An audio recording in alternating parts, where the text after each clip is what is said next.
Hey everyone.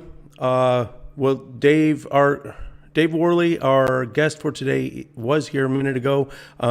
He just popped out for a second. This is my chance to maybe go over a couple of housekeeping notes for our show. First off, let's see. Come on now. Oh, here we go. On the 22nd of this month, the evening of, I'll be on In Time with Nicholas Sutter. The 23rd, Saturday, it's a Saturday, I'll be back on the Keto and Crime show. She's doing the 31 Days of Halloween. We're going to talk about our top 25 horror films. Kind of fun. On Sunday, the 24th of October, in the afternoon, I'll be on with Dave Warnock. He is the author of Dying Out Loud. We're going to be talking about procrastination, living life to its fullest. If you're, I know death is not a cool topic to talk about, but well, it's uncomfortable to talk about. I find it very uncomfortable, unsettling to talk about death. But give this show a shot on the 24th. If you're a procrastinator, definitely watch it. If you're not squeezing every bit of juice out of life each and every day, you need to watch that one. That's on the 24th. On the 29th, later in the evening, especially if you're across the pond, it'll be wee hours of the 30th, actually. So the evening of the 29th, I'm going to be on the Javier show. Right-leaning, could be some fireworks. We don't see eye to eye socio-politically, so that might be fun. We're talking about religion, though, and Javier is an atheist.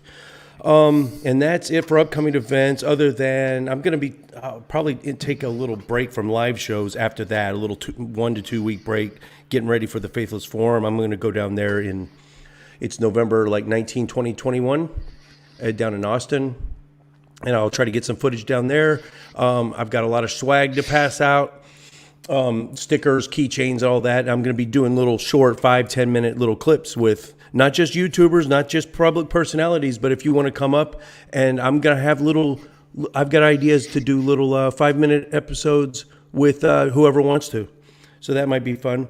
I've got a side project. The first episode's going to be coming out in the next day or two. It's not atheist related. If you don't enjoy that, I sent a poll out. I posted a poll, and no one said that they would unsubscribe if I posted a side project about disc golf and using disc golf to get in shape. And I don't want to give too much away, but I was just diagnosed with something. This was after I started this side project. But all the more reason for me to do something to get back to my some semblance of being in good physical condition. I've let it go for too long, and I'm using disc golf, so I'm going to be talking about disc golf techniques and healthy food choices and health in general. If that's not something you're into, the poll told me that about 59% said it's yes, we're interested in it. That's not really a high number. So for the rest of you, I'm not scared you're going to unsubscribe, but just so you know, that's just a side project. We're going to continue to be putting out good atheist content interspersed, but that side project is going to go on probably for at least 12 weeks, at least. Okay, with that, that's the housekeeping. Dave's back. Dave Worley, let's start the show with plugs. So if you could, and I know you have quite a few of them, tell us what you're doing right now, what you're working on, what's upcoming, and where's all the places people can find you, including your books and your game. Hey, Jim. Hey, everyone. Yeah, so lots coming up. So second Fantastic Fallacy book is on the way, and next year there's going to be a not safe for work adult card game coming out as well. I just got the prototype on Friday. I've had a look over, and it's really good. I'll tweak some things, but yeah, I think it's going to be pretty good. You can find me on Twitter at WorleyDR, same as it's always been. You just type in David Worley, Worley. And yeah, I don't think there's too much else to plug, really. I think there's the only other thing that people would know me from is from the podcast, which is under my name as well, David Worley on YouTube, and yeah, that's about it. I don't think there's too much else to go. You're so modest. That's just the tip of the iceberg. Okay, so I'm going to break some of this down. So the game, I keep wanting to call the game just the tip. It's something really just very overtly sexual, but it's don't tell me it is not just the tip. It's growers and showers, right? Yes, it is. So for those of you that don't know what, all right, most guys know this. Maybe most women don't, but there's two types of guys that we, you know. So if you're like, let's say you're at a, what do you say over in the UK? You call it urinal in the loo. The urinal. I love that word. Yeah. We call it urinal. So let's say you're at a urinal, you just happen to glance over something, you know, if ever you act, or you're in a locker room at a gym or something and someone's getting in the shower, all right, and you're thinking in your head that, oh, that guy, you know, he's hung like a water buffalo, but he's a shower. There's growers and showers. I don't want to get too explicit, especially in the first 5 minutes of this video. I would like to stay monetized, but some guys they got it out there, right? And it doesn't get much bigger when it's erect, right? And then others are growers. So it looks like an acorn caught in a bird's nest or an acorn hanging from a string. Like, it's just a little guy, right? But it can be deceiving. It surprises you. And they tend to, growers don't grow. I mean, showers don't get as big. They don't grow that much. Growers grow a lot. I think I over-explained that. But yeah, it's very overtly sexual name. The card game, it seems like, and I don't know the rules of it. I'm looking at it, and talk about your Kickstarter here in a minute, but it seems like kind of Cards Against Humanity. It's an adult late night card game. Everyone can have a few drinks, sit around, and it's a lot of sexual references like Cards Against Humanity. Yeah, so it gets around to sort of January, and I'm thinking on New Year's Eve, like, what's going to define this year? And I just don't know until it's just it happens, kind of thing. And it gets around to maybe March, April, May, and at this point, I'm still expecting to move house at that point. And I eventually, end of June, we did to here on the farm, and so yeah, we had a few card game nights, gaming nights amongst friends, and it was kind of fun. So we played things like Bears versus Babies. We played, which is a game, for those who don't know, that you have to sort of layer cards and make an image of like a bear with like a chainsaw arm and a shark head, and you have to like have more powerful monsters than babies, basically, because you're trying to kill all the babies. That's what atheists do. And so yeah. So those sorts of game mechanics, I didn't even realize there was like a whole aspect of like 100, 200 different game mechanics that you can add. So there's through the deck, which is you just have a certain number of cards, and as soon as the deck is finished, that's game over. So that's one of the things. And again, the set collection, which is everyone recognizes as Monopoly, because you're collecting a set of properties. And in this game, it's collecting a set of more powerful cards in order to like do more powerful moves, kind of thing.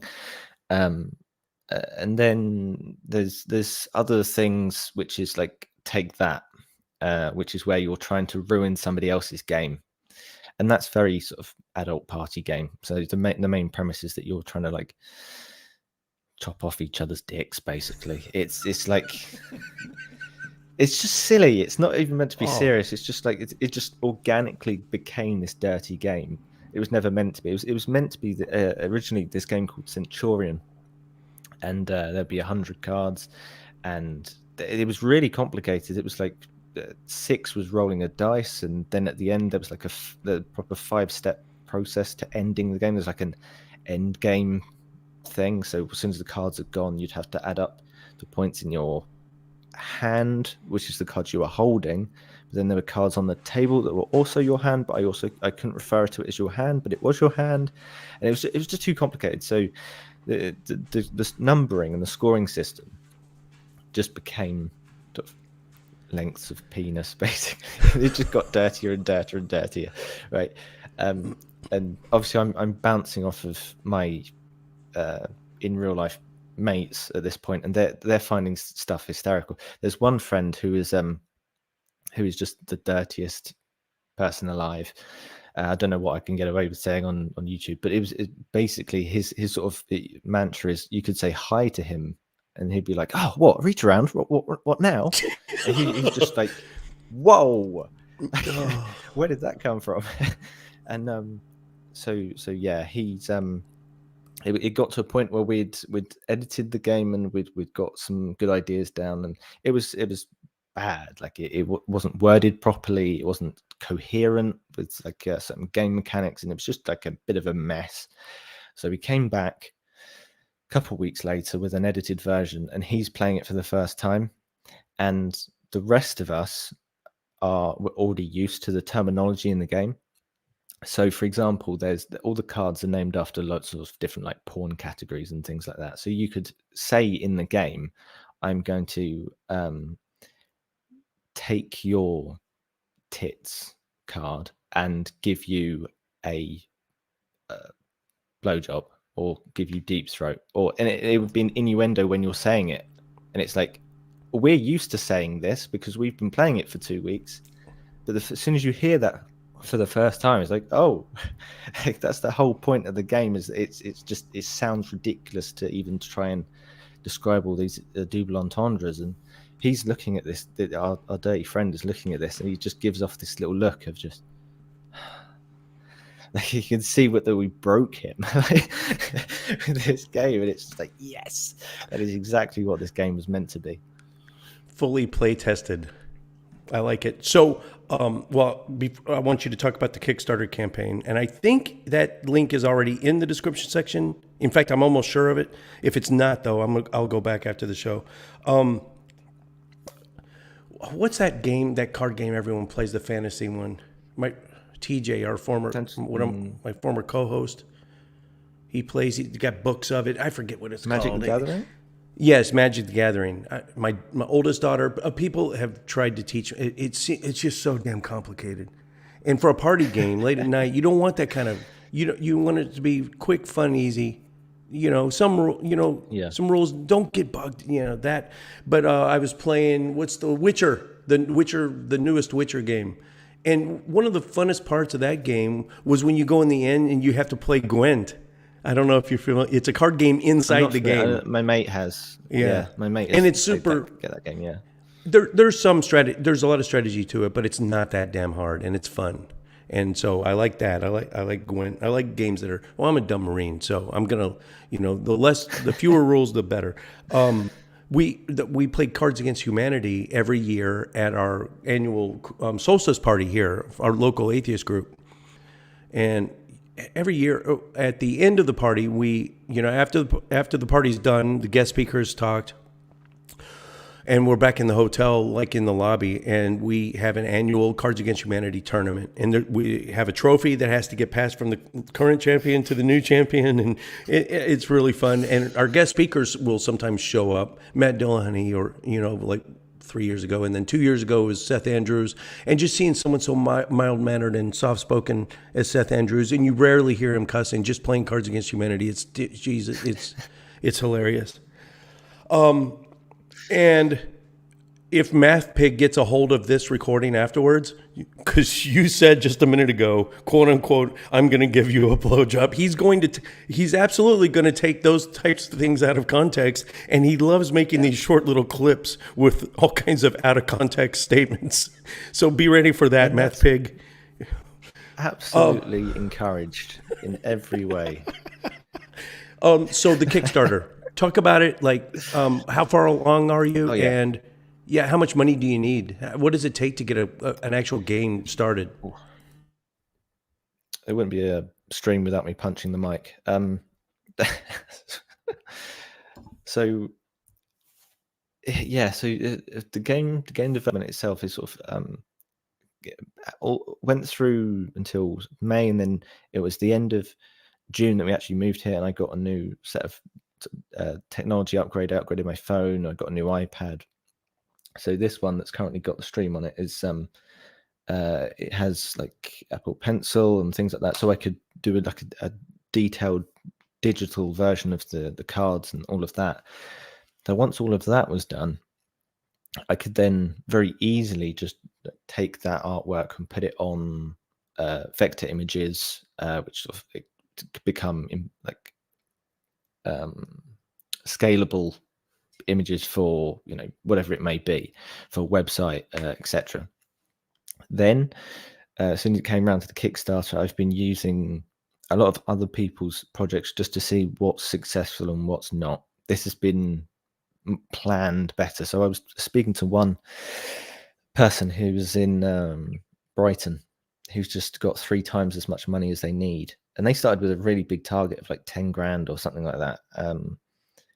Their game is more an eco themed game. Like you got like 20 years to save the world, and they had 500 people ready before the launch.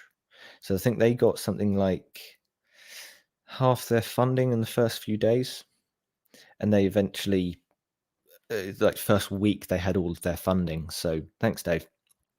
So yeah, what I really want to get across to people as well, 2 main things. If people don't know anything about Kickstarter, one, the shipping fees are going to push the cost up. This is not something that like Hasbro can throw out there for £3. Like it's if you get enough people to get the copy of the game, then you can bring the average cost down. So I will need, I think at that point, maybe £2 to get it to the point where I can say it's profitable, in that I haven't like forked out my personal money to cover it. That's about 100 copies of the game. That's reasonable. That's doable. Anything more than that is a benefit, because then we can get the average cost down. On top of that would be worldwide shipping, including the sort of recent delays and stuff like that, would be an extra sort of 15 on top of the game. So I'm trying to aim for the game to be about £40 sterling. So 150, 100 copies I could get 40 out. pounds would be, let me guess. And now, last time I went to England, the exchange rate was way different than it is now. We're closer to the same now, I think. Yeah, it's about because of Brexit. $55 in America. Yeah, Maybe I'm thinking so in the 50s.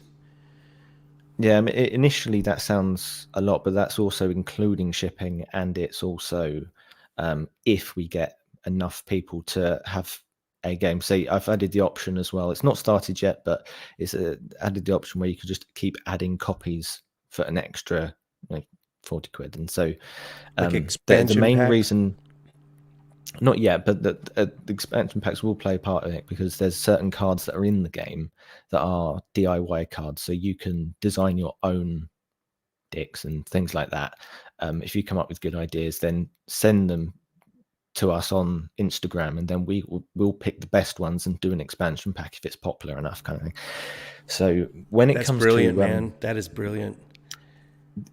It all comes back to just looking at other people's Kickstarters and how they engage with their community and that sort of thing, and that seems to be the best way to do it.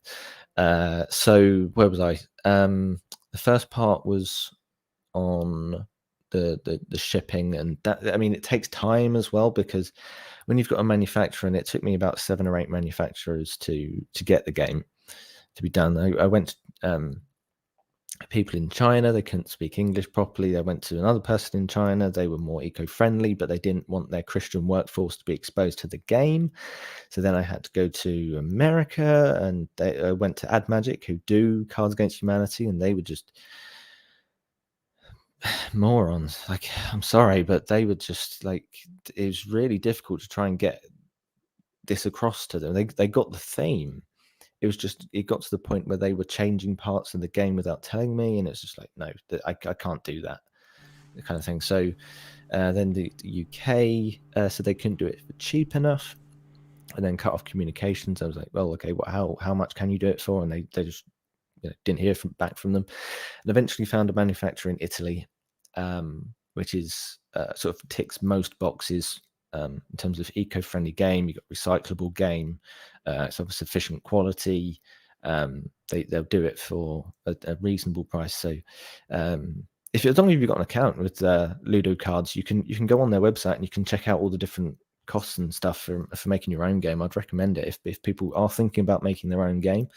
Go to Ludo Cards and .com, and it breaks down all the prices for all the different aspects of the game. So the actual cards in the box is going to be about half a kilo, which is why shipping is 15 quid worldwide, because it's like a letter's like £5 sometimes, and it's like it's much heavier, so you're taking it further across the world sometimes. And yeah, it actually sounds quite reasonable when you put it into that perspective and you start to understand the actual costs that are attributed to making a game like that. So from just making one prototype, the one in the corner over there is €262 plus VAT, which is 20%, just for one game. So if I had to make 100 games, I can get that like below £25, because £15 shipping, £40 overall, 25 for the game, and then below that I can just start making more profit, as it were. Which would be nice because I've spent so much time on it. And obviously I haven't paid for a designer. I've done it myself, and it's been painstaking, and sort of, it's been a process of hyper focus, and then just sort of shut off. I'm going to do the book now, Yeah. Oh, great segue. Let's talk about, okay, so prepping for this show, I didn't even realize that so your first book is Fantastic Fallacies and Where to Find Them. So there is a second book being made now, and I just found that out as I was digging deep into this. What was I going to say about the card game? What to tie up that subject? Is there a projected date? Do you see when it'll be released? No, initially. So this is my main hold up. Is, as I said, most failed projects on Kickstarter that I've followed and I've backed seem to start right now. They just go, okay, let's put it out there, and they expect to get their sort of support during the campaign. Whereas people like Steve Woodford, who did Debunked as a card game, he had his funding done within like the hour, because he already had a huge audience to sort of like go into. And so if I'll only press the button on a 30-day campaign period where you can donate money and get a copy of the game, if we have enough initial support. And the way you get that initial support is that link that should be down in the description. Let's have a look at it. It is, card game Kickstarter, I think. So you could go to that link down in the description of this video below, and then when you click that, it will take you to a Kickstarter page, and then there's a button that says notify me on launch. As long as you press notify me on launch, we'll then get enough people. Again, it's just notify me on launch. It's not send emails for the rest of time. It's just at the minute 14 people have clicked notify me on launch, which is excellent. If we can get closer to the hundreds, if that makes sense, because if I only need something like £2,000, it's fine.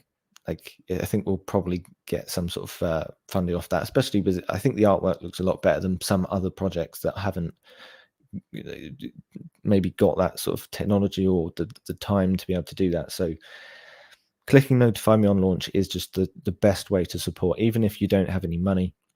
Even if you want to just share shit, then that's great. Just pressing notify me on launch is the best way that you can support me, until I think I've got enough people that have pressed the button to then launch, as it were.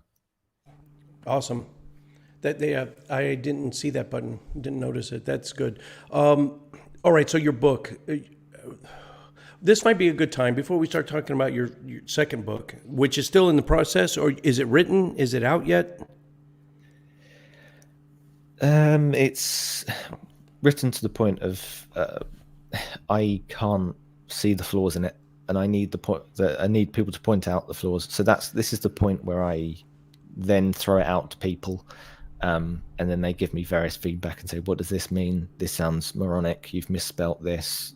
You've added the wrong word. And I'm like, oh yeah, because I've just been staring at it for so long. And it's especially if you've which you have written your own book, and if anyone in the audience has written their own books, you sort of look at it for so long, you think, oh, this line is meant to say this, so you say it out loud in your head, but it's not what's physically on the page, because you're thinking, that's what that means. The more fresh eyeballs on a manuscript, on a draft, the better. My first book had 31 grammatical and spelling errors in it, and I only had one. A friend, he happens to be a book editor. He reviewed it and he missed those 31 also. So it wasn't just me, but just me and him. That wasn't enough. The more eyeballs, the better. Just dumb things like the tenets of Christianity. The tenets of Christianity. That's Tenet. Tenet. And I put Tenant, like someone who lives in an apartment. The tenets of Christianity. It's just damn embarrassing. Yeah. And I'm too lazy to go back and put out a second edition of the first book, because it was kind of it was a shit book to begin with. Never buy it, you guys. The second one I'm a little more proud of. I've only found maybe half a dozen errors.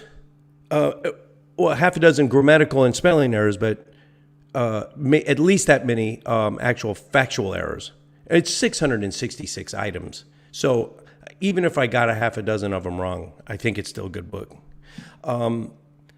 This would be a good time to, I'm going to do mine first, then I'm going to do yours. My first book, I looked at some customer reviews, and your first book, by far, you're like at 4.7 stars. It's really good. I'm only at 3 point something stars for that first one. This, Fantastic Fallacies. But I want to direct your attention. This, I'm going to go straight to the nastiest one, though. And I'll give you the wave tops and let you respond to it. It could have been nice, and it could have been a nice and easy, a short book with short examples to explain the most common fallacies, but it's not at all like this. Blah blah blah blah blah. No logical, continuous form on how he presents the different fallacies. Sometimes he just gives examples. The whole book seems to me written from a juvenile who only had half an afternoon to deliver his homework, so he hastily writes whatever he comes to his mind first. Not recommendable. Yeah, that's Kundi. It's my good friend Kundi. Oh, no, he's not really? my friend. I don't know who that is. No, it's somebody. Is it from somebody from Germany or? Kundi, yeah. Amazon Kundi. Yeah. It is now that is an outlier.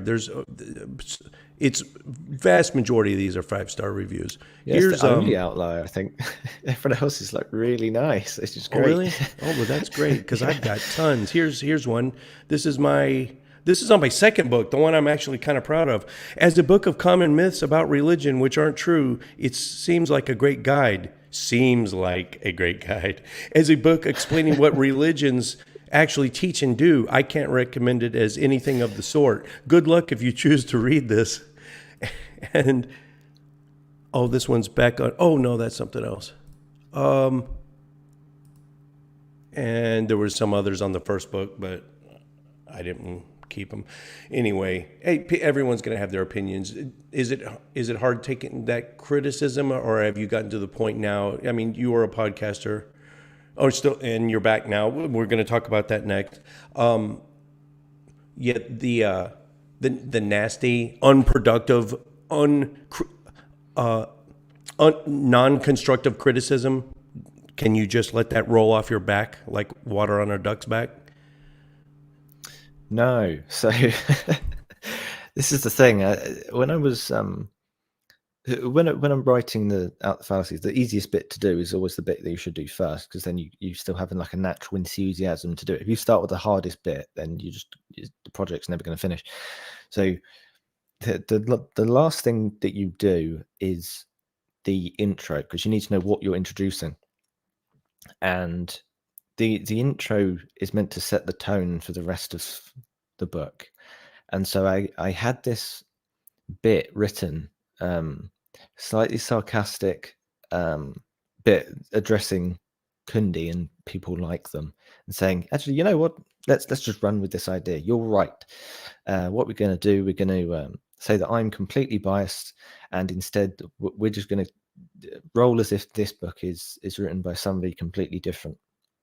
Because so the second book is about bias, or more to do with biases, and where, in short, the first book, Fantastic Fallacies and Where to Find Them, is about looking at other people and explaining why they're wrong, whereas this book is meant to be looking at yourself and saying, this is why I am wrong. And so it was a great way to sort of segue from that review into the rest of the book, kind of thing. And that's now developed as a theme, and people will find that because I am so comfortable with taking that criticism, in that I have literally this month for October, I have asked people to criticize it. I've thrown the manuscript out there and said, look, criticize this. It's really like put me through the ringer. I need to know what's wrong with this, because I want the final version to be as good as possible. And I've reached that sort of wall where I can't really see any more mistakes myself. So I have to sort of refer to other people. And so it got to that point where I saw Kundi's message and I was like, well, let's try and take this sort of seriously. And actually, atheists in the atheist community will find that they are being criticized, in the sense that I've always criticized, I've always tried to criticize ideas, more specifically the reasoning behind those ideas. It's not necessarily that the conclusion is wrong, it's that your reasoning to get to that conclusion is logically faulty. That's all that fallacies have ever been. It's not negating a particular fallacy. And I was saying this to Godless Granny the other day. The very last fallacy in the first book is the fallacy, where we say just because somebody uses a fallacy doesn't mean that they're necessarily wrong in their conclusion. And that message everybody understands in atheism. When we're talking about theists, we start to say, look, even like the talk heathen line, we don't hate you, we just think you're wrong, meaning we think your ideas are wrong, but we don't hate the person. And now what I'm seeing is quite a few different, not always atheists, but people within these sorts of circles not being able to take that criticism and still using the same logical arguments that actually are coming from theists. And it is quite concerning to me, as somebody who would like to be as rational as possible, to see all these arguments are coming from everywhere, and now I'm surrounded by these arguments. So I've tried to be as consistent and as coherent as I can be, and in that I'm now going after everyone, or rather everyone's ideas and everyone's reasoning. The first book was very religious, as the review says, because I didn't even realize. I went back over it, and it's like the first 12 examples on fallacies have the word Christian or have some sort of reference to the Bible in it, and I was like, oh, I didn't realize it was so religious heavy, this first book. But now it's a mixture, and I think it's got better balance to it, in that I can put up an example. I can say theists are doing this, atheists are doing this. It's exactly the same thing logically, and that's concerning. Like, we shouldn't be doing that. If we're saying that, as we have for so long, I've been within these circles for 3 years. I think there's been an increase in the amount of people that have been more irrational, and they've engaged over that. It could have been Brexit, it could have been Trump, it could have been whatever. It's now encouraged these people who used to really say, at least express, that they valued reason and critical thinking and logic, and now Dave, it's just out the window. You the master of segues. That's excellent. So the title of the show, you guys look on the screen, the title. So Dave does have something to say, and he's alluding to it now. But before you get deep into that, the fallacy. I think I commit the fallacy quite a bit. That last entry in your first book. Tell me if I'm right. If I, and I do this often, if I say, well, talking about, say, Moses' Exodus, right? I say, well, the overwhelming consensus majority of biblical scholars, anthropologists, and archaeologists say that Exodus never happened, especially not in that multitude of numbers. So I'm using expert consensus. Is that still an ad populum? Is that a bandwagon technique? If you're like coronavirus, the CDC says 99% of every immunovirologist out there says X, and this horse paste and this other crap is not effective. Even though it's true, even though it's based on facts, is it still an ad populum? No. So in terms of an appeal to authority, which is what you're alluding to, it's not. It's only when we hold up people as an authority on something that they are not. It's perfectly fine by using an authority. It's worth saying. So, what was your experience as a veteran? Let's go to this person who wasn't a veteran. That's the problem. We can go to you and we can say, "Hey, what was your experience?" And we can mark it as your experience of whatever it is you went through.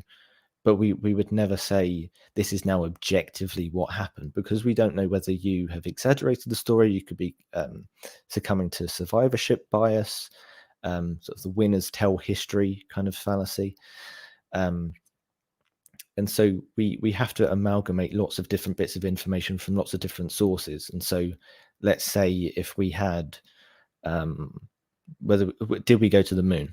And the Chinese and the Russians, who typically hate America, or at least at the point of, they're in a Cold War with them, say, yeah, America went to the moon. You can see the landing site, and that's so much more valuable as like an authority, in that their space programs are saying, look, yeah, actually we concede to our bitterest rival, kind of thing.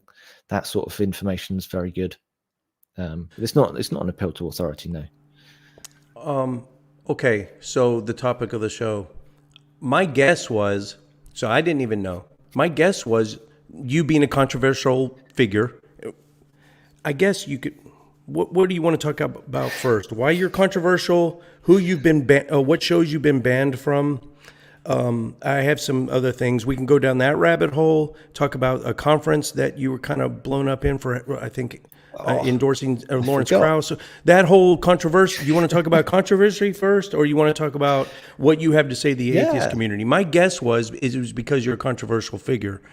But what now I'm thinking, it's more like you have something to say to the atheist community regarding their acceptance of illogical ideas, and they're falling into the same traps as theists. Which one is it? It's a really interesting way of framing it, because I didn't even think of framing it this way, because so people might know me as the guy who interviewed Lance Gregorchuk, and I often forget this happened. It's just, for most people, it probably just sort of be very scarring, but it's just sort of like one of those things that happened, and I just get to sort of like stroll along. It's like, those were the days. So yeah, it's as Maya said. Is that now, for those people that don't know, Lance Gregorchuk, was he the one, the promoter, the organizer for? It was AAI. Was it Atheist Alliance International? Yeah, it was just called Atheist Convention. It wasn't. It didn't even have like a proper name or anything. So it's going to be over in the UK or somewhere in Europe, right? It was in Brighton. Yeah, okay. In the UK, yeah. And before you talk about that interaction, they put out ahead of time. Well, I don't want to give too much away. I'll let you explain it. But the event got canceled and you can explain the reasons. But ahead of time, they put out the awards that they're going to be giving out, and I won 2 awards. And I forget what they were. I don't remember, but man, I was put in a very difficult position, and you can explain why Lance is such a controversial figure, and if I had accepted those awards, what the Yeah. repercussions? Yeah, Oh, so 1 second. I'm bringing somebody knocking on my door. sure. 1 moment. I You have to got plenty raise to riff attention. on. Okay, Advert. let's see. Okay, so we went over upcoming stuff. So yeah, so I put out a poll, switching major gears here. I posted a poll on YouTube. If people would you unsubscribe from the channel if I did a side project of completely non-atheist related content, which is going to be me using disc golf to get back in shape, basically. So I'm going to be hitting disc golf mechanics, technique, and healthy food choices, and getting back in shape. And no one said they would unsubscribe, but only about 59% said they're interested. I'm still going to go through with it, but in the comments section, kind of give me some ideas. And I've already got the first 6 episodes in the can, so those are done. So there's going to be at least 6 little mini. They're going to be like 5 minutes each or less. All right, Dave, you're back. Picking up where Thanks, you left man. off. Yeah. All right. Damn sisters. Oh. So yeah. What was the point? So Lance. Yeah. So when I was really into doing the podcast, I'd seen this tweet, and it was promoted by Richard Dawkins, and he said, "I'm going to be at this conference this place when." I was like, "Oh, I haven't interviewed like a conference organizer. That's interesting. Let's try and see what sort of like happens behind the scenes at these atheist conferences." And so he was very odd, to say the least, before and after the chat. So Lance was saying beforehand he didn't even know if we were live or not, and then he was very pushy when he realized that, because he said like, "Oh, we're like 5 minutes in and you haven't asked me about the conference yet." I'm like, "We're not live. We're just having like preamble chat like normal streams do when we're just like, 'Hey, how's it been, man?' 'Yeah, not bad,' like all of that we would normally do." But he was just like, I think he was drunk. He must have been drunk. About an hour of this podcast goes by, and he was being far too flattering for somebody he had never heard of. It was like saying very odd things like Dawkins loves the podcast, and it's like, really? Are you sure? Like, he watched my channel. And he then had to sort of backtrack and say, "Oh, he would like." It's like, fine. So he's trying to button me up, as it were, and it then got to an hour, and he thinks that for some reason, again, I don't know, he thinks we're off air again, and he says, like, if you're going to be on stage, so he sort of like upped the ante and said, "We'll give you your own corner at the conference. Right now, you're going to be on stage asking questions," and it's just he just kept sort of adding and just like, "Okay, dude, like this is really weird. Like this is very desperate behavior." So then he said, "When you're on stage, which I was never going to be, you're going to have to ask tougher questions. You're going to have to go up to Dawkins and you're going to have to ask like, are you an atheist though? Like, as if that's a hard question." And asking like, "Yeah, but there could be a God." And it's like, "But I'm an atheist. Like, why would I ask that question? It's such a dumb question. He's written so many books on this subject. Like, why would I go on stage and use that moment to ask such a silly question?" And at this point, he's saying this over like a 5 minute period, and I can't get a word in. So I'm just looking at my notes, because we all on these sorts of streams write notes, and then it's, there's too much to talk about. Maybe leave some stuff for next time. And all that I've written on one of them is just Krauss, knowing that Lawrence Krauss has had various different accusations against him at these sorts of conferences. Now, my actual view is that you can platform the guy. I'm not like as they later accused me of being like woke and that sort of thing. And I'm nothing like that. I'm saying, platform the guy, talk about physics, especially in an interview format like this. But if there's accusations there's multiple accusations and allegations that have been done at these sorts of conferences. Is it wise to have him again at your sort of conference? So all I asked, once I finally got a word in, was, is it right to platform Lawrence Krauss given his sexual assault allegations? And then Lance went on another 5-minute tirade saying, absolutely, come on, man, I'm not even going to talk about this Krauss stuff. I did it, you did it. And he just sort of keeps going, keeps talking, and you realize he's literally defending the very concept of sexual assault. It's like the 80s was a different time, and then he says later on, I'm going to put my sort of hand on your leg and sort of make my way up your leg, and it felt really uncomfortable at the time. People are like, all in the comments, hundreds of comments after this all blew up. It's all coming back to me now as you're explaining it. Shannon Q. Yeah. And, I'm remembering a lot of this found now. Its way to Jimmy Snow, and yeah. So, it probably got about 35 views, the original video, and then I went to Rachel first, and she got her response video out the next morning. So she had like within 12 hours, she had a response video that includes sleep. So she was like on it, and then Shannon Q did a stream that night, so within 24 hours, and that's where Jimmy Snow saw it, and then he did a couple of videos on it. He even had like a call with me just to check a few bits of information, and it amalgamated, like very quickly became apparent on Hemant Mehta's blog. The other organizer, John Richards, had fired Lance. That was the first thing he said on this very long piece. He hadn't got in touch with me. He hadn't done anything. Like, just as soon as it reached Hemant, I think they thought, right, this would be bad press. Not realizing how many views and how much pull people like Rachel or Shannon or Jimmy could have, because they ended up getting hundreds of thousands of views. And hundreds of people coming on to my comments. And I typically don't get any comments on the podcast, as they all come in through the live chat. And they were all exactly the same message. This is exactly what my ex-boyfriend was like. They're negging me, which is a term I didn't realize at the time, which is sort of backhanded compliments.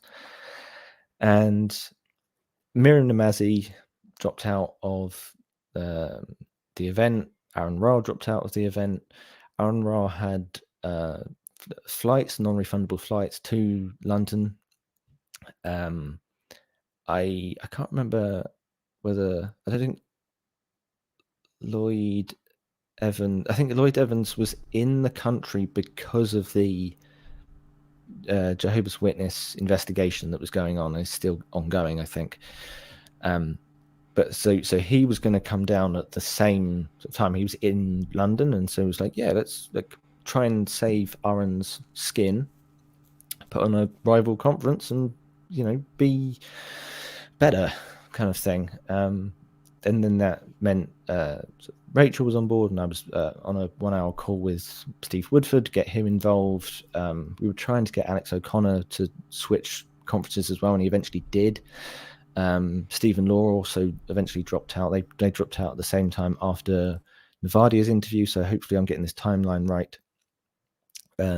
This was like November 2019, and then it got round to more like February, March, and April, just before the pandemic. Everything got shut down because of the pandemic, and neither conference could go ahead.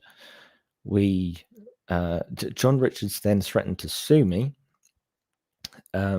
because I had damage to tens of thousands of pounds worth of damage to his conference. It's like, I haven't done anything. I was just the original interviewer. It's you that's going on Navadia's channel and shouting her down by saying complain, literally shouting her down. That's lost you another 2 speakers. And they have cited this, and there's Alex O'Connor's blog, which is still up, and it says this was my reasons for dropping out. It's because of the organizer. So that really blew up. Nothing came of any lawsuit or anything, but I think he still plans to do something for like Carl Sagan and things like that. So we've got to just keep our ear to the ground and see what's going to happen in that regard. Yeah, it all started coming back to me when I watched that Novardi interview. He seemed drunk in that too. He loves his different alcohol, guy. I think. Maybe, yeah. Maybe he's got it. Maybe that's one of the underlying problems.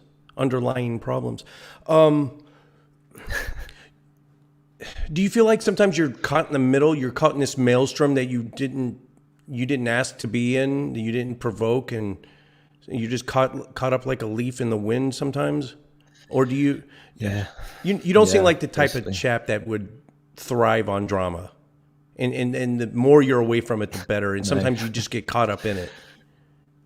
Yeah, I mean, so further controversies in that I tweeted various things that have been considered transphobic, and I insist that I have absolutely no intent to cause harm whatsoever. I know what's going on inside my head. Like, I don't freak out when somebody's just like walking down the the aisle in Tesco or the supermarket, and they've got like blue hair and they're clearly like going through some sort of transition. It's just like, yeah, okay, like whatever. It's your body, your choice. I'm not going to be inconsistent on that. I'm still your body, your choice, pro choice and all of that, especially when it comes to abortion and that sort of thing. So there were various people that then throughout the pandemic just sort of it seemed to get worse and worse, and I just kept failing to articulate what I was trying to get through, like to people in terms of my various questions about certain very specific things. And I had loads of people in my DMs as well that had these really good questions, but they were specifically saying to me, "Thank you for bringing these things up, because I want to ask these questions, but I don't want to get the reaction that you're getting."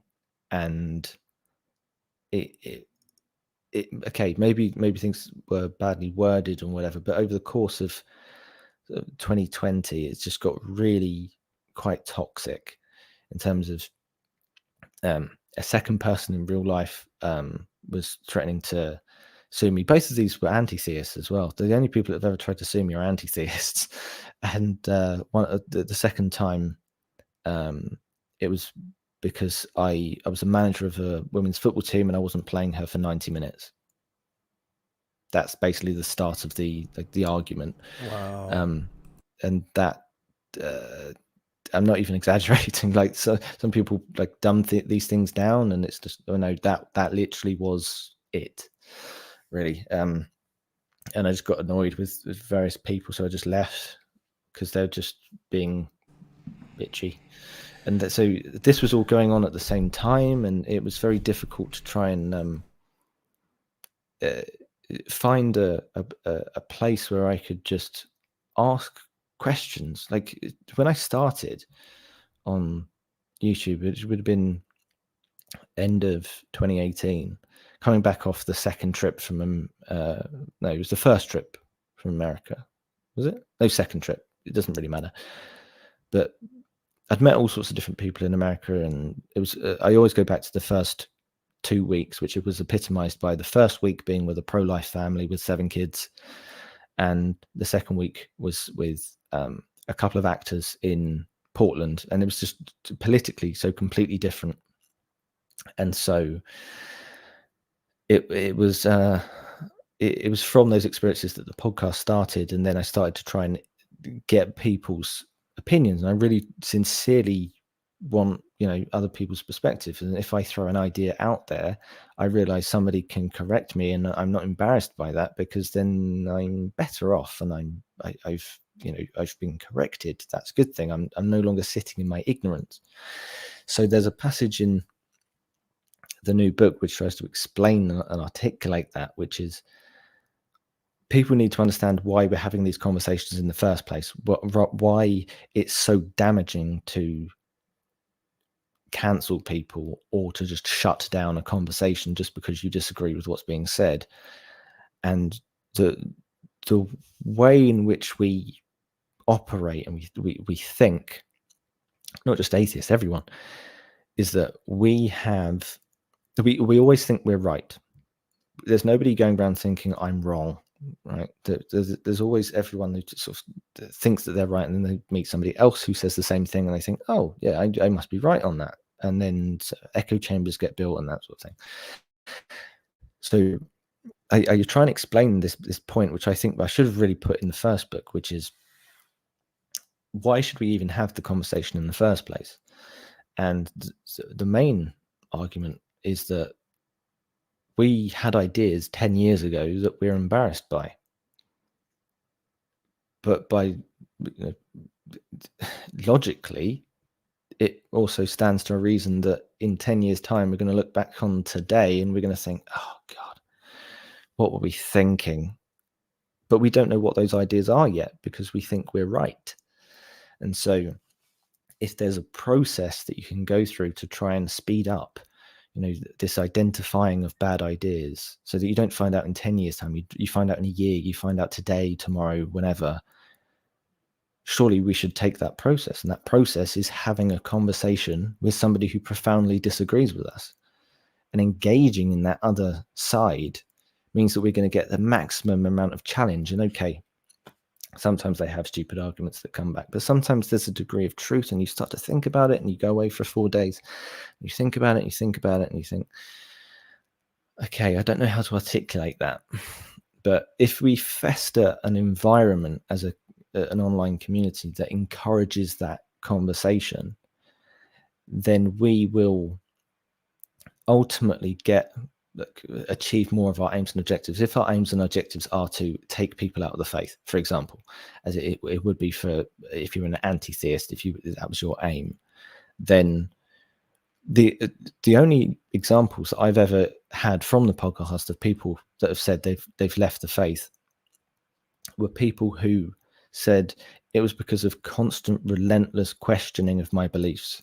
It wasn't because I was just left alone. Like it was that I constantly kept getting asked all of these different points about what was your point, what was your perspective on this passage of the Bible? Like, have you actually checked out Exodus, blah blah blah, about where it says women are unpure if they had a girl, they have to be purified after 66 days, not 33 days if they had given birth to a boy. Those sorts of passages, and they're just completely unaware of the passages. They've only read the Bible in passages, and they've said, go to this specific passage, like read that little bit, but not the full context. And so I find it interesting to see that atheists who consistently claim, or more specifically apostates that have left a religion, always claim to know more about their holy book than actual sort of believers. And so it stands to reason to say, look, engage with these people, because they're interested in, let's say, if we were about deconverting theists, it's about saying, hey, look, here's a book, let's read it together. And they're thinking, I can convert this person. Whereas actually I'm looking at it and go, I question this passage. This doesn't, an eye for an eye and turn the other cheek. They're two completely different sentences. Which one should we go for? Like how do we square that circle? And you keep pointing out these contradictions. And eventually, as David Fitzgerald in my first podcast said, it was more like all the foundations were going from the building and everything fell at once, and all the water that was underneath the ideas, just everything just collapsed in a moment. But it took time to get to that point. But now I'm seeing atheists doing that, in that they don't have like a holy book, but they're certainly engaging in certain techniques that are now contrary to that initial sort of rule 1 of the atheist commandments: engage in conversation, because that's the one thing that deconverts everyone. And now we're doing the opposite. We're shutting down conversation. We're creating echo chambers on Twitter. We're cancelling people. We can't stand having our views challenged. And if we've got good ideas, the idea stands on its own. You know, We're actually on the subject on the title of the show now. Yeah, I agree with a lot of that. Let me try to steelman you. You're saying there have always been the anti-theist firebrands, and there have always been the milk toast. And I don't say that as a pejorative, but let's just all. And I fall into that. I maybe fell into that category. I might still be, but let's just all try to get along. Let's see each other's point of view, and then there's every other atheist in between, right? You're saying the tendency that the zeitgeist has really trended towards this side, towards there's more firebrands now, and they're vocal, not productively though. They're vocal in an unproductive manner. Is that pretty fair to say? Oh, so I would say, yes, they're being unproductive, but I would say they're not even firebrands. I would say they're on the complete opposite end of the scale, where they're not engaging the conversation at all. At least a firebrand is somebody who is engaging. And you'll note that the sorts of people that I'm talking about go after the firebrands, who they'll question Richard Dawkins, who's now, you can't even talk about him anymore because of his views elsewhere, or his tweets here and there, or whatever it may be. And maybe there's a point there, but at the end of the day, it's a tweet, it's an idea that's put out there. We have to accept that, or at least I would put forward the idea that says we might be very similar in terms of our ideas, but we actually are extremely similar to our enemies as well. And there's this idea, this unspoken idea that says everyone who agrees with me agrees 100% with what I'm saying. Anybody who disagrees with something is just the complete opposite. They're Hitler, they're over there, and we agree on nothing. And that's not the case. I would argue that we're actually extremely similar to our enemies. It's just we're more similar to our friends, just a little bit. There's so much that you can agree on, especially when it comes to the first book. And I'm pointing out Rappaport's Rules, rewritten by Daniel Dennett.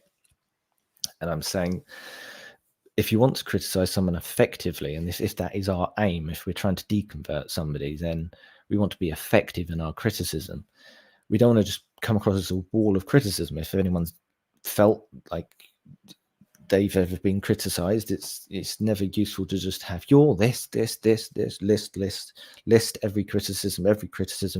It's useful to be able to say three things first. One, this is your argument, I understand it. Preferably I at that point would articulate it better than you can, but that's not always possible. Second point, state where we agree, especially on points that aren't commonly agreed upon. So especially sort of creates that mentality that says everybody else sort of disagrees with you right now, but I actually I agree with you on a very controversial point, or whatever it may be, and that builds rapport, that then builds trust. And the third point, state what you've learned, is also, it's not just you've taught me something, because that's almost seen as a weakness. Like, if I'm more intelligent, I'm better than you, then I should just know everything. It's just like, no, actually, everybody knows something that I don't know. I can learn something from everyone, and that's okay. We should be okay with saying, I don't know, and I'll go away and I'll research it. And if you've got any good sources, yeah, I'll go to that. And then you also add other sources to it. You don't just take their word for things. So once you've done all of that, then you get to criticize, and the criticism is accepted because it's coming from a good place. It's not coming from somebody sort of coming over the hill trying to sort of invade your ideas, kind of thing. It's just the complete opposite of what we're doing now. It's like, here's a criticism, well, block, mute. It's just like, okay, well done on shutting down the conversation. You could have engaged in a productive dialogue that was seen by third parties that could have seen that conversation and thought. I was having one the other day about how on Twitter where somebody was saying every single atheist I've ever talked to, hundreds of atheists, they've always been angry. I was like, I'll take that challenge. Okay, I'll just be nice to them. And after a day of going back and forth, just asking relentless questions, it wasn't even like some people tweet and it's like, this is what I believe, and you're stupid. And they'll focus on the "and you're stupid" at the end rather than your actual point. So take away all the bad stuff. Just ask questions. What do you think about this? What do you think about that? What do you think about this? Have you thought about this? What do you think about this? What about that? And you eventually demonstrate to other people that particular person's dishonesty because they weren't answering any of those questions. And there is use. There's still productive use in doing that. Maybe later down the line, they'll change because people seem to think I've got one tweet to save the world. It's like, hold on a second. If there's anyone who has ever been deconverted, did it take one conversation? No, it didn't. It took hundreds of days. It took weeks, it took months, it possibly took years of constantly chipping away. And you're the first brick. Like that's good. They feel like it feels so unproductive to be able to talk to these people, but it's actually a really good thing that they've finally been challenged, and they may never have been challenged before. And then somebody else will come along later on. You're setting the foundation for somebody else's conversation, and they've built on top of your conversation, and then somebody else in a year's time builds on that conversation. And we have to stop trying to think like I've got 5 seconds to deconvert somebody, because it's a really unproductive mentality to have. I've been remiss. I've been neglecting the live chat. We have a mountain of questions and comments. So this will be a lightning round, Dave. We'll start right here on your screen. I think what she's aiming at is, correct me if I'm wrong, Debbie, if you're still in the chat. There's the just asking questions trope that's really big now, and it spawns from Jacking off. Yeah. Who is it? Tucker Carlson, Fox News. I'm just asking questions, but those questions are absolutely objectively designed to just cause division and to create controversy. And using that as a guise, just asking questions to get what you want to say across. Do you feel like you're doing that, or do you feel like this is what she's talking about? I think that is legitimately how people have interpreted it, but I think there's a greater point in that, saying, if let's roll with this idea for a second. Let's say I was doing it for content. What came of it? Like, what came of it? I didn't gain support. Ruffled feathers. I went off. Well, I went off Twitter for 6 months for my own well-being. Like, this isn't because I'm trying to provoke.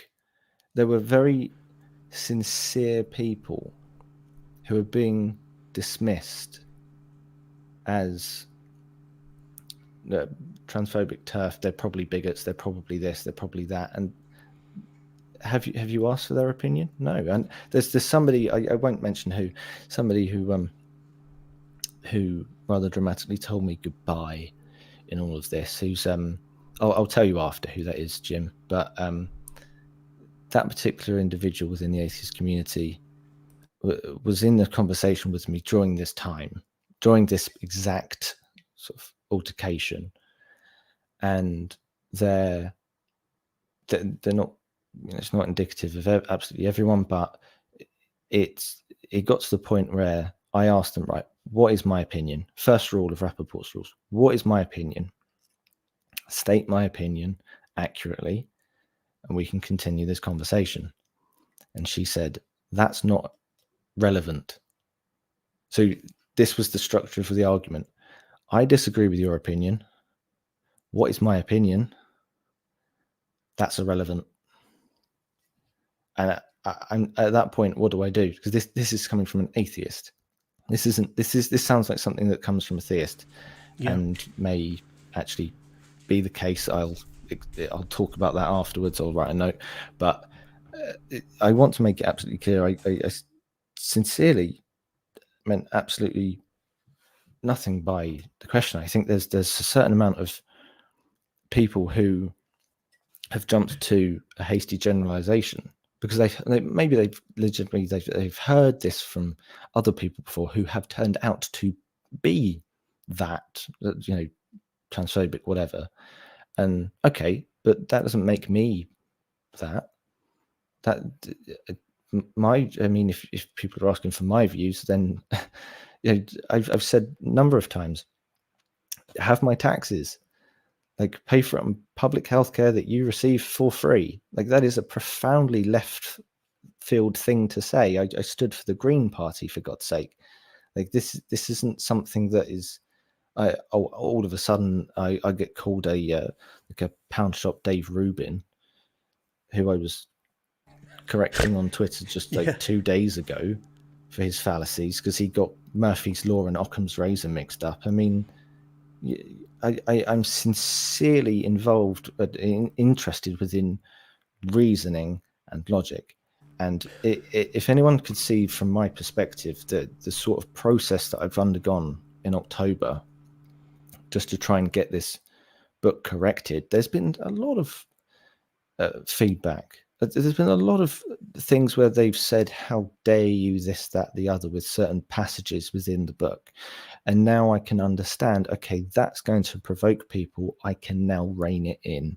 I could try and simplify my language. I can try and do better to try and get my message across without riling people up. And so I want to sincerely and genuinely say that I don't mean to cause any harm. At the end of the day, I think there are quite a few atheists, and this is not necessarily towards Debbie. I'm sure you're asking a very sincere question, but there are certain atheists that hold a double standard, and they will say for theists, boo-hoo, your feelings, wow, I don't care about your feelings. And then it's when it comes to my in-group and my friends, it's like, whoa, their feelings are the most important thing in the entire world. And that was a very cogent point, Dave. Like I said, though, there's a mountain of questions. So if we can kind of try to tighten them up a little, keep them terse, that's fine. No, that's totally fine. But there's a lot to get to. Here's the next one. And I really see where Dave's coming from here.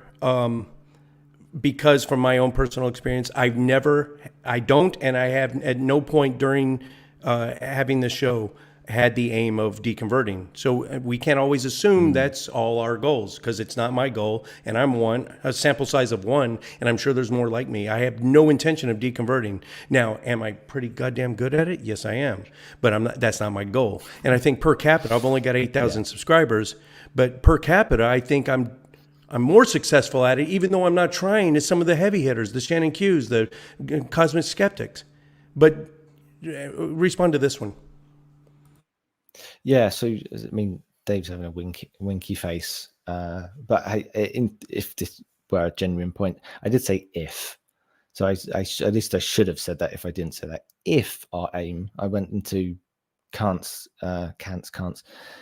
hypothetical imperative, and I said if this, then that. So if our aims are to do such and such, then I mean that is pretty much a really good aim. I mean, it's caused a lot of harm, and I'm sure Dave agrees with that. I know Dave's being silly. Next one, Tracy Barkley from Keto and Crime Show. I will be on that later in the month. Let me, as you're reading that, let me ask you, I'm going to name 4 names. You tell me if you would have any of them or all of them on your show, given the opportunity. Michael Shermer, Lawrence Krauss, David Silverman, Richard Dawkins. If you would not, tell me why. And if you would, tell me how you would approach those interviews. A good question. Dawkins, yeah. That goes without saying. I think the other 3, so what was it? Shermer, Krauss, and Silverman. Michael Shermer, Lawrence Krauss, David Silverman, Richard Dawkins. I think 3 of those 4 are for sexual allegations. One is just for putting his foot in his mouth a lot. Well, some people think. Yeah, I think, think Dawkins is sort of the better one of the the four, but I would be reluctant to have those other three, partially just because I'm not really interested in doing the podcast anymore. I mean, the podcast was always meant to be me finding out about other people's perspectives, and that sort of that's dragged on a bit. It felt at times like I was just pushing the conversation when it wasn't there, and especially given everything that went on, because it was a very rough sort of period, just on and off of YouTube, as I said, with the 2 lawsuits that came to nothing, the pandemic, and everything that was going down on Twitter.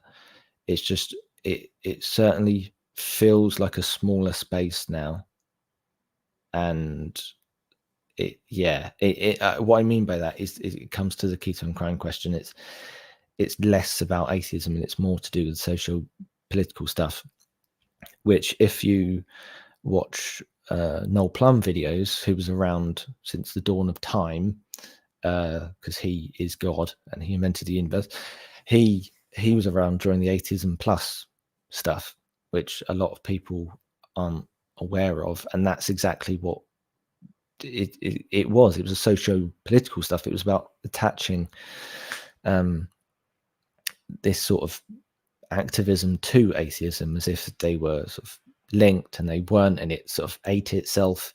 But now we're going through something very different, where it's similar and similar sort of themes about social political justice, and I've got nothing wrong with the aims and the conclusions of that. But as I point out in the book, there has been bad reasoning attached to these arguments, and sometimes it's very difficult when it comes to this is something that we had mentioned, like the grievance studies and the Evergreen College incident. This is a much wider problem now in terms of how we're going about our business. It is not the conclusion that I'm disagreeing with. Let's do our best to get rid of racism, sexism, etc. That's a good thing. We should be aiming to do that. I think I agree with that, and that is a common thread amongst most atheists. But the way we're doing it is by shutting people down, by essentially resorting to a lot of theist tactics, and I think we could be more effective in achieving that. So I didn't read the second bit. If we are atheists, then all atheists should be allowed to speak. It all deals with platforming. Like if you had Lawrence, let's say David Silverman on, and option one, you have him on, you hold his feet to the fire. I'm a big believer in due process. He hasn't been found guilty of anything. So I think that's a factor. Yep. But would you have him on if you knew a good chunk of your fan base would just be like, why are you doing this? Even though, what if you want to just talk about atheism and atheist organizations and how to organize, and you don't even deal with the other? That could be bad. Or if you address it, hold his feet to the fire, would that be better? You know? So this is a good thing to try and separate. It's fine for other people to platform them in that regard. I have absolutely, I would encourage that, but I don't think I'm the person to do it. And maybe other people would think that I would be good at it. I'm not saying I would be bad. It's just I don't have the motivation to, and I'm certainly not swayed by the fan in that the fans and the subscribers always came secondary. I know that sounds a bit odd, and that I'm not just sort of like backhanding them or anything, but it was always meant to be just me having these conversations with people. And then I thought, hey, let's put it out on YouTube. Let's record it as a video, and then okay, I could just do it live. That would be easier. And it just sort of naturally became a podcast. It wasn't because the reasons for doing the podcast were always just to talk to people. It wasn't for fame, and people think that because people will use a screenshot of me saying, look, I like, do you want to do sub for sub back in the day? That was when I had like 2 subscribers, but I wouldn't do that now. Like that was just to try and gain some sort of footing and just say, hey, look, could you subscribe to my channel? I'll check your channel out. That's fine. If you're somebody who completely new to the space, that's exactly what everybody does. It's just we sort of love bomb them, as it were. And that's what I was trying to achieve. But it wasn't because I thought this was just going to become like a Joe Rogan thing. It was in a similar style, but it wasn't meant to be like this like, oh, and this is going to be my sort of lifestyle now. So in terms of interviewing these people, I personally don't have the drive to, but I have nothing wrong with if say Tang or yourself. Trying to think of some good examples. Monday Debate. I mean, I have various issues with Atheists for Liberty. But I know they just had Sherma on the other day. Again, these people, I don't think they should be completely disregarded. I don't think that because somebody has done a bad thing, say if I had done a bad thing, I wouldn't want to be judged for the rest of my life for it, and that's assuming they did it. But again, Lance's situation was different because he basically admitted it, which is just like, okay, that's really weird because that wasn't the question. But yeah, your position is that it's getting worse. The tribalism, the yeah. I don't want to say cancel culture because that becomes such a buzzword for the right now. I mean, using it just kind of But this tendency to let's just stick with tribalism. You're saying it's getting worse. Yeah. And I'm looking at the inception of this in June of 2011 in Dublin, Ireland. Elevator Gate. You guys can look it up. I think it kind of spawned there. We can kind of set that as the left lateral limit, and up to maybe a few years ago, the Evergreen College. I think we can all agree the tribalism, the divisive nature. I'm talking just within the atheist community got really bad. But since then, I don't know when Evergreen College incident happened. Let's just say 2018-ish. Right, so 3 years ago, whatever. Since then, you say it's still getting even worse. Oh, it's accelerating. I mean, if you, it all depends on who you listen to, and that's subjective. But there are certain examples where it's now going mainstream. Like there's certain things that are going on. If you've heard of the bias test that's at St Andrews, that was quite interesting. I haven't no, I haven't looked into it beyond what was in the news, I'm afraid. But if people have more information, then send it to me. It was basically a compulsory test where you had to acknowledge your own not just biases, but your own preconceptions. Prejudice. It's like I would be interested to take that. Yeah. So you said Seth Andrews? Was it Seth Andrews that put that out? St Andrews, not Seth. The university in Scotland. Oh, okay. Andrews. I see. Saint. Yeah. So they put it out, and if you didn't pass it, if you got below a certain score, then you failed and you couldn't go through the course. And that, I mean, maybe I agree with those particular views about trying to prevent bigotry from happening, but at the end of the day, it also comes across as people who are trying to sort of gatekeep university, and that you have to have certain views and you have to have certain beliefs to get in, and that as a basic structure is quite dangerous. I mean, if we're accepting that structure, then that's could potentially lead to the other side politically doing that, and then they change the rules and say, actually, you have to agree with this set of ideas before you go to university. It's like, that's not what university's for. That we're meant to have a diverse, broad range of ideas. It's a melting pot where everything smashes together, and anyone can talk, and any ideas are. It's not meant to be this, as this phrase is, this safe space. It's meant to be all of these different ideas bouncing off of each other, and may the best ideas win. And we see, particularly with grievance studies. So I do mention this in the book, the new book, where people, scholars in the social sciences, not all of them, were putting out certain ideas because of publishing certain papers because they agreed with their personal opinion, not because it was well sort of peer reviewed. And you can look at all these different papers and see how many citations they've got, and some of them don't have any because it's not rigorous kind of thing. So Peter Boghossian, who wrote A Manual for Creating Atheists with James Lindsay, they with Helen Pluckrose ended up writing lots of these different fake papers. The conceptual penis. Remember that one? Oh, I've just reminded myself. I went through it a few hours ago. It's rather silly, and they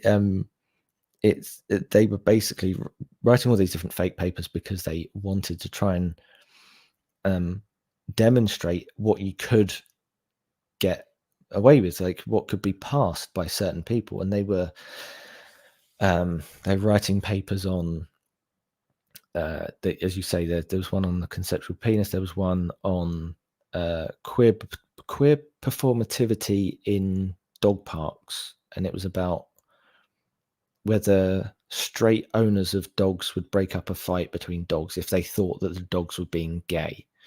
It was just made up. It was nonsense. And that one, I think, got an award. And they said the solution to that was to have all men on like leashes, basically. And they came up with lots of very let me silly just offer one papers. Let me offer one little point of defense on that one. Not that I'm taking one side or the other, because I just don't have enough information. But the criticism to that was every one of those papers were published in not the most esteemed peer-reviewed journals. They were kind of the B tier. None of them made it to the actual A tier journals. Yeah. So there's that. That's fair enough. Yeah. There's been many criticisms of the grievance studies in that they didn't have a control group. I think it's all online and people can look it out for themselves. It's very complicated, but it's led to certain real world situations whereby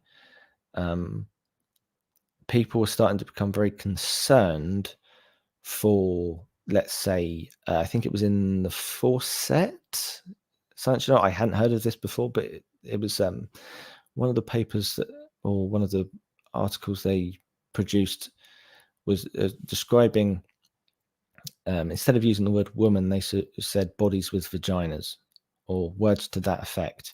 And that led to, these sort of conversations led to the Labour Party leader in the UK, Keir Starmer, being asked, is it transphobic to say that only women have cervixes? And there's this sort of big argument about what is, what does the word man or woman even mean? And okay, that's this is a really sensitive topic for a lot of people, and I'm not here to sort of boo-hoo any particular conclusion. As I said, it's I just think there's certain arguments that don't add up logically if we take them to its logical conclusion. And we're back to Noel Plum, who I hold in as high as regard as you do, and he's come down on one side of it, and I'm not. He's way more knowledgeable about the subject than I am. He says a lot of things that seem to make sense. I just don't have the time nor the inclination to actually run all these ideas down, and which is what got Stephen Woodford, Rationality Rules, in a little bit of trouble. I don't think he ran down what he was talking about maybe enough. Yeah. So the one thing I touched upon in the new book, and I'm trying to, again, I'm desperately trying to articulate this in a way that is going to be interpreted in the way that I intend it to be. So one of these things is touching upon the sort of thing that happened to sort of me and Steve, and it seems like there is this idea that says everyone in, let's say, the trans community is the same, and they're not.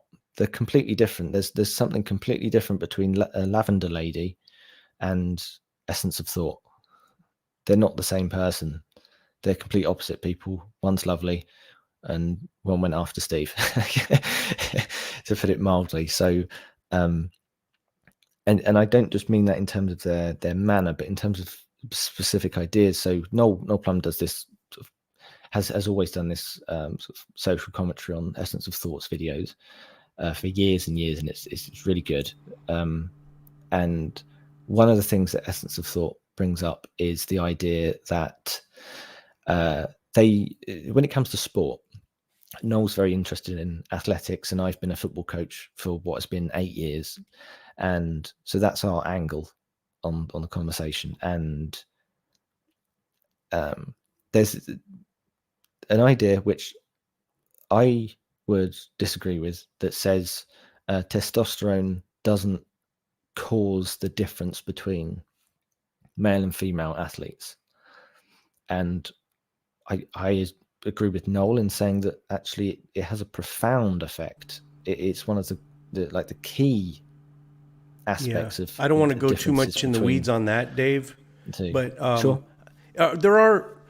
I will say this, and correct me if I'm wrong, please, because I'm ignorant on the subject. But listening to Noel Plum's videos, it seems, or not just him, but looking at the big picture, it seems to me that testosterone is a performance enhancing hormone. Yep. And that's why they limit the amount of nanomoles in your body if you are a trans woman competing in women's sports, right? I mean, that seems like an objective fact that testosterone is performance enhancing. I think it was the UK Sport Council. Let me actually, I probably won't to find it quick enough, but somebody else in the live chat can find it. I think it was the UK Sport Council currently came down on that side that says, so you can go on under HRT. Oh, hey, Noel's here. Hey, holy shit! So we summoned him. Do we have to play like Hail the President or something when he walks in? He's probably really annoyed by that, actually. I don't know if there's a True. Yorkshire, Lincolnshire. Lincolnshire. He's anyway, up northeast. Stop distracting us now. Right. The point I was going to say is lost because you just distracted me again. Oh, so sorry. We needed to bounce off that topic anyway, okay. Probably. Yeah. I mean, so I do touch upon those controversial points, and I try to at least try and make the argument that says, actually, it's not that I'm trying to invalidate someone or whatever else came back on me on Twitter. I just have this very specific knowledge that says, I can tell from 4, 5, 6 years of age, I have not, as a sports coach, gone up to somebody and said, right, football is a boys' sport. They naturally divert themselves into at that age into more sort of invasion games if they're a boy, and they celebrate by saying, me, look at me, I scored a goal, I'm going to go off and celebrate on my knees and go sliding on my knees over there. Whereas girls will engage in social sports that aren't necessarily contact sports at that age, that they can then celebrate as a team because the social aspect matters more to them. That's my experience, and maybe my experience is wrong, but that's also what, as everyone claims, everyone at the minute is claiming the science is on their side. So I won't say that. What I will say is, to finalize this point before we move on, is I want more information on this, because there's somebody who used to be a patron before I got rid of my patrons on the channel, who was they had Klinefelters. So their chromosomes are XXY male, and they, under Olympic competition, would be allowed to take testosterone as a supplement because they're not 100% they're on the like average male, they're like 80% testosterone. So if I did that, I would be banned. But if they took it, that's fine. And yeah, I think that's the entire overlying point that Jim tries to make on those videos, because there's a lot of talk. He gets into the weeds, the scientific weeds on how many nanomoles per whatever, but I don't know. Yeah. Anyway, bouncing off this topic, one thing I wanted to ask you was, and we hadn't even touched on it yet, but it's okay from us talking now. It seems like the reason that you went on hiatus was because of that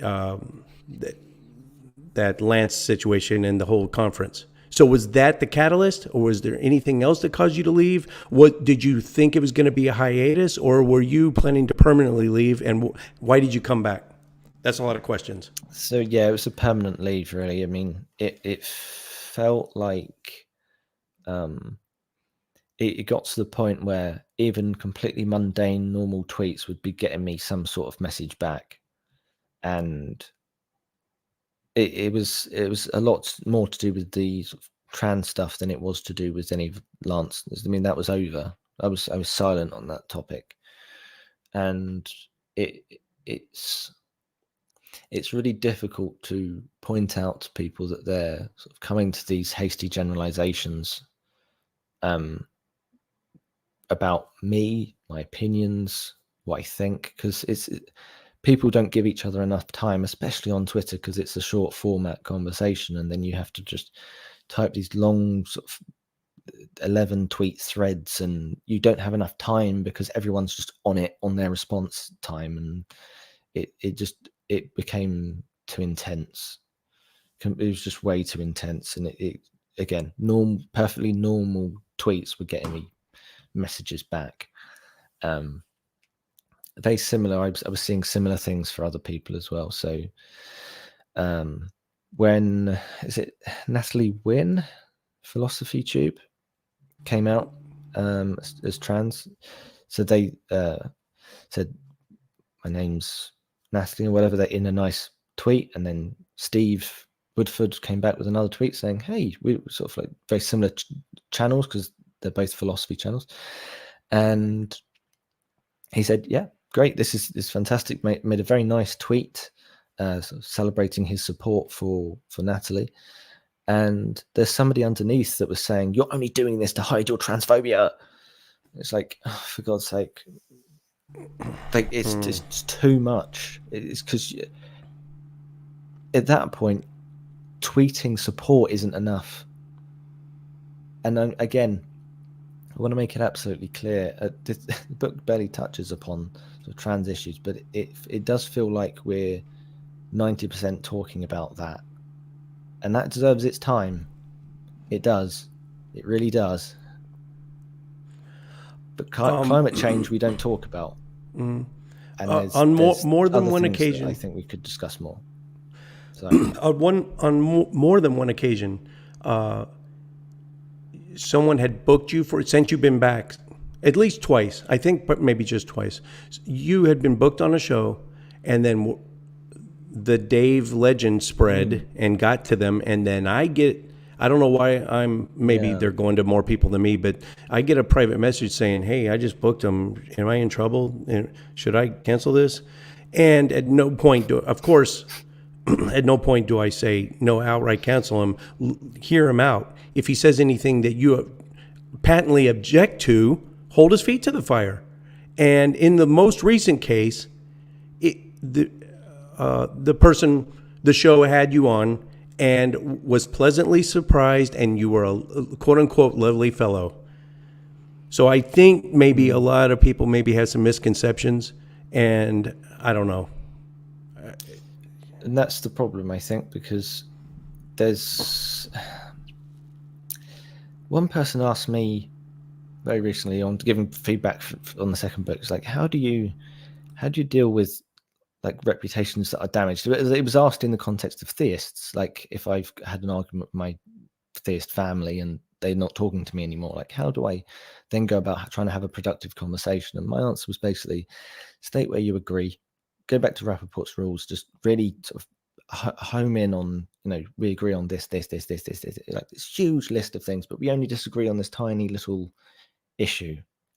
And then you sort of like compare. I know it's technically the framing effect, which is also in the book, but use it to your advantage. I mean, people are susceptible to such biases, and I think it's reasonable to say, look, actually, I would give you my money towards like sex change operations. I would give you like the equal status in law. I would vote accordingly. My actions speak louder than my words, which has been misinterpreted. Like it's very difficult to get that point across, and it really surprises me. Much like what Maya was saying earlier, it's like I just don't understand sometimes where people have just got that from. Because I genuinely, I look back on them. There was a moment as well, months after one of the first tweets I'd put out, and it was I had been convinced that this was a bad tweet, because I'd gone back and it's like, oh, I don't want to even look at my own tweet. What have I done? And it was fine. Like, it was perfectly fine, because I knew how it was meant to be interpreted. I think anybody reading it who was being rational and who had seen the podcast and had seen my tone and my mannerisms and seen me like this now, they don't interpret me in that way. And I at the first instance, you have to ask, well, is it me? Is it like, could I word things better? And then you look at some of the things that certain individuals are saying, and it's very, it got to the point where one particular individual that I won't name, again, I'm happy to name them afterwards, is that it was really latching on to me and making like propaganda, like taking my face and putting it on posters and sending it around Discord. And then somebody else who I can also name afterwards got in touch with me and said, they're spreading this about you. And that none of them had asked for my opinion. Again, it goes back to Rappaport's rules. Do you know my opinion? Can you articulate my opinion? No, you can't. So let's start the conversation there. And yeah, it eventually then came back to coming back on Twitter, mainly because at first it was the card game that I sort of created an account for, and I thought, well, I know certain people would be interested in it because I know them from before and they have a certain sense of humor and that sort of thing. And then I sort of saw certain signs that said, actually, I'm in a safer place, as it were, than I would be 6 months ago, because not everybody's after me. I think I am better at articulating my perspective. And okay, I'll take that point from Debbie. Your opinion is irrelevant. I'm thinking if that's she the would point I be said willing, earlier. that would might be a decent show. Maybe have a one-on-one with her. I could host it. Well, she's got some down. strong I'm opinions. happy to, but yeah, I read that in an sort of an angrier voice than I think it's intended to be. So I apologize if I'm misreading that. But my actions in real life have been very consistent. Like I went to a school. I don't know if this is going to undoubtedly be interpreted as, you have like I can't be racist, I have a black friend, right? Which is a silly argument, but I grew up with a particular friend who we went to an all boys school together, and I saw them get bullied, and they switched school. They went to a mixed school down the road. Then they came out as bi, and now they've been out as trans for 4 or 5 years. And we were celebrating, I think it was like a friend's birthday in the summer years ago, and I witnessed it firsthand. I just saw some complete random stranger walking past, and they were saying, like, very aggressively, just a complete stranger, possibly under the influence, "You're not a woman. You're not, you know." And my friend is visibly shaken up, and they needed, like, sort of social of justification, as it were. They needed hugs. They needed, like, people around Support. them. And they're surrounded by 10 to 20 friends, and it still hits them, like, like, emotionally. And so I'm fully aware of the problem, and I do not want to add to it. And I'm happy to have a conversation. If you want, get in touch on Twitter. Even if an action isn't Yeah, intended to be harmful, it can still be harmful. Sure. Dave's easy to get a hold of, Debbie, if you want to. Oh, let's see what she just. I don't think you're transfer. I think insensitive, ask provocative questions. Okay, so she's still under the impression that you're doing this for the clicks, and you're not genuine. You don't really believe what you say. Right. So, just to politely respond to that, I mean, my podcast is basically dead. Not from. Well, that was going to be my incidents, last just- question. Like, are you going to start creating content again on the YouTube channel? I mean, you're back on Twitter. You're promoting the game. You got your second book coming out. But are you going to start making some more content? I have no intention to. I in terms of, this is one of those things where I look at it and I think, I started this podcast because I wanted to try and gain other people's perspectives, and I don't want it to seem like I'm now done with other people's perspectives. It's just, I don't really feel like that's the medium to do it. I can just have private one-to-one conversations. I don't need to put myself out there. And if I had the choice, I would much prefer just a genteel, quiet life where I'm happy to go on other people's channels. And please do, by the way, if you want to talk about the book or the game or whatever it is, then get in touch on my Twitter link in the description. But I just, I find that sort of comment very odd. I'm brainstorming here. Oh, go ahead. Continue. No, I was only going to Yeah. say, just think, because of, like, people who have said certain things, I think that has influenced other people, and I don't think enough people have actually got in touch with me, because when they do, they're like, okay, let's have a conversation. We can disagree. That's fine. I don't mind about disagreeing, and I'm currently following a healthier sort of ratio on Twitter now, where I'm following lots of different people that are both sort of on many different sides of politics, and I'm disagreeing with them, and I'm following more theists now, not because I agree with them. I think they're batshit. Like, I want to keep my head to the ground and try and actually understand better. And it got to the point, as particularly, I don't know if Debbie or whoever in the comments has actually seen the podcast. I've had multiple variety of different people on. I've had about a dozen different trans people, if that's the specific issue to discuss. And I've tried to get as many different perspectives from within that sort of circle as possible to try and understand. I also did a 3-hour podcast with Lizzie Lang, microbiologist and biochemist at the University of Namibia, and we went over the science of transgender, what we don't yet know, how it pertains to sport and that sort of thing. I think I've got a pretty liberal view on the subject. It's just certain arguments don't add up. So, for example, as it was touched upon on a previous stream, unlimited self-identification is open to abuse. That's my opinion. We can have self-identification, absolutely fine.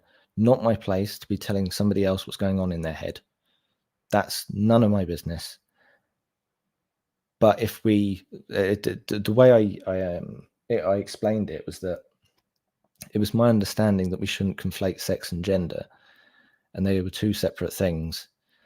So therefore, I can't say that my gender is male, because male is a sex word, whereas man is a gendered word. So I can say I'm a man, but I can't say my gender is male. So therefore, if somebody were to come up to me and say,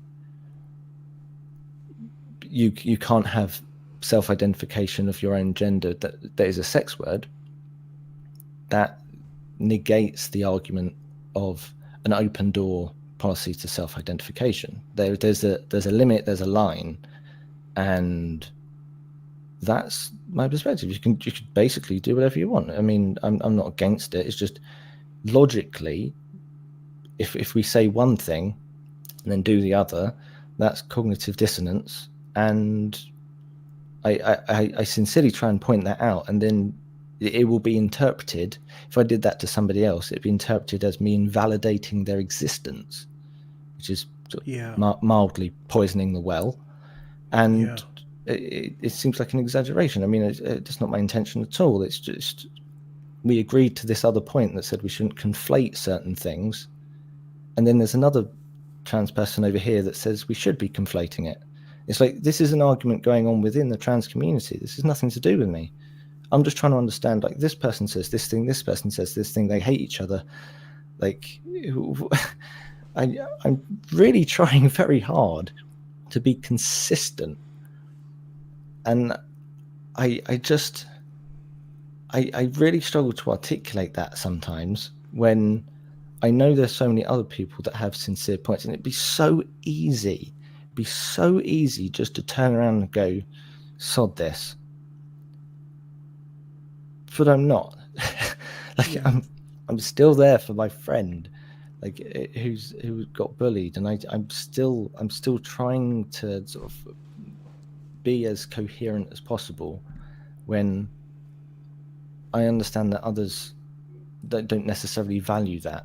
They would much prefer to value emotions over logic and reason. I know there's a conversation to say, you know, should we make a balance there? But anyway, sorry, I think I went off on that one. No, that's absolutely fine. That's great points. The old Jim Hall, the old Atheist Edge, the old, when we had our 23 commandments and we were about building bridges and creating partnerships and seeing the other side, and I was so naive, and I am not going to try any longer to try to get both sides of this argument to agree.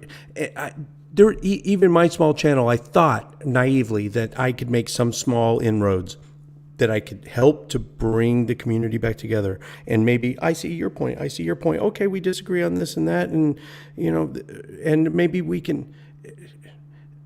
My channel can't do it. Holy Cooley can't do it. The Atheist Experience can't do it. I'm not naive anymore. It just can't be done. However, I'm not gonna just see. I was brainstorming earlier. I was gonna have. Again, this is just throwing spaghetti on the wall. Maybe you and Noel, a 4-person panel, you and Noel and Debbie or someone like her, if she's willing to come on. And maybe there's a new YouTuber called Student Dr. Ben. He's a trans male. Yeah. Oh, you've heard of him. Okay. I know Ben, yeah. Not only is he trans, he knows his stuff about this topic. And maybe have it not, I don't like even saying 2 versus 2 or 2 on 2. That sounds confrontational, but just have a 4-person panel, right? Something like that. But I'm not naive anymore. Nothing good is going to come out of it. And it's just so controversial. And how, on the flip side, I don't want to be that channel. And I could literally name a dozen channels right now that live off of the drama merchant channels that live off of controversy and drama and fighting and infighting. And that's how they get their subs, and they do it for the clicks. They do it for the clicks. Am I one of them? I don't think you are.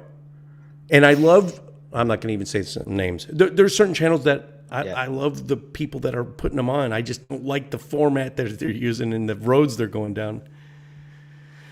What else does Noel say? Yeah. What's GC? Gender critical. Gender So critical it's feminist. a term typically used by some trans people. It's either like a literal.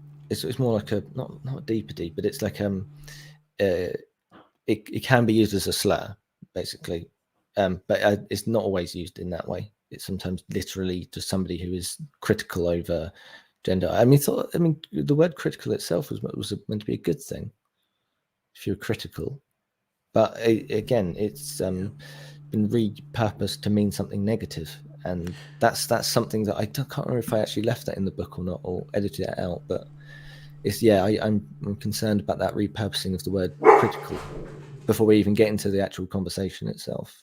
Like, Okay, dogs. They know there's 4 minutes left in the show, and so they're gonna call me out. yeah, my earpiece Okay, is so dying 4 minutes as well, left. yeah. David Worley, at the bottom of the show now, tell us everything you told us at the top. All the plugs, links, what you're working on, what you have done. A real quick, just the wave tops. Why you got out? Why you're back now? Are you going to create content? The book, the new book, the old book, and the game. Good grief. So, Fantastic Fallacies and Where to Find Them is currently available on Amazon. Fantastic Fallacies and Brilliant Biases, it's still going through a review process, and this is over the course of October. If anyone wants to talk to me about reviewing it or having an advanced copy, you want to give some feedback on it. If you want interviews like this, then I'm available. Just go on any channel. It doesn't bother me. And then from that, I will finalize a script and then do the audiobook, and it should be around sort of early December. Then next year, my card game is going to be put on Kickstarter, and I'm aiming for that as soon as there's enough people that are following the notify me on launch button, then I'll just click launch, and we'll get loads of people interested. And hopefully get enough people to actually make the game and meet our target. But yeah, apart from that, I just don't have any incentives to get involved with either podcasts or drama or anything. I'm always available on Twitter now. This may change within a month. I might be gone, but in terms of like just trying to open up a conversation, a dialogue with people, then I'm around. Please do get in touch. Like, please ask for my opinion directly, not just through the grapevine or anything like that, because it's I don't think people realize the sort of effect it has on you to have like hundreds of people coming after you saying you believe in X when you believe in Y. It's mind numbing. It's just it's so difficult to try and describe what that's like, because you eventually, it trains your mind. These are dying, so I'm just going to change that up.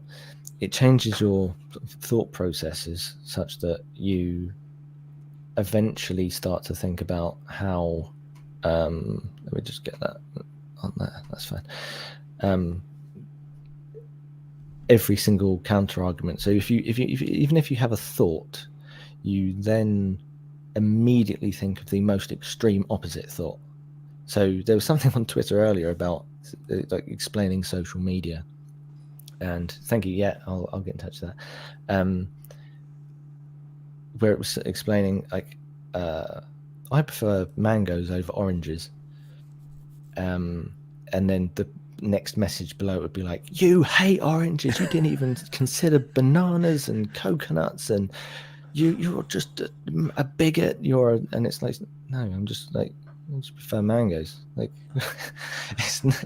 and that's sort of like I touched on social media in the intro to the book as well, and yeah, it's a very heavy topic, and to try and point out people's biases, even if and the books have the same aims as the podcast,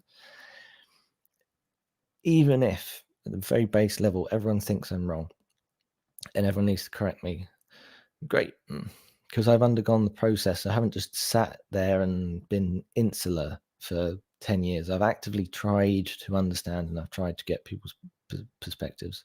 So yeah, I think that's everything that I have to promote. For one, I'm glad you're back. I know there are many others that are glad you're back. And I also, for one, will be buying that game. Absolutely buying that game. It's exactly fits with. If the game is what I think it is, it fits exactly with my juvenile, potty humor, sex talk type of personality. So I'm definitely going to get the game. It's been just a pleasure, as always, to have you on the show. I'm going to be on In Time with Nicholas Sutter on the 22nd. I'm going to be on Keto and Crime with Tracy Barkley on the 23rd. On my show on the 24th, I've got Dave Warnock. We're going to be talking about death. I know it's a hard topic. Come on and talk. Come on and listen. It's going to be uncomfortable. But if you're a procrastinator, if you're not squeezing every bit of juice out of every day of your life, you definitely need to go with that one. Also, I'm doing my side project. You might be seeing that as early as tomorrow. Just a little 5-minute or less, non-atheist related, talking about my journey to get back in shape using disc golf. So thanks so much, Dave, for coming on. And we will see you next time.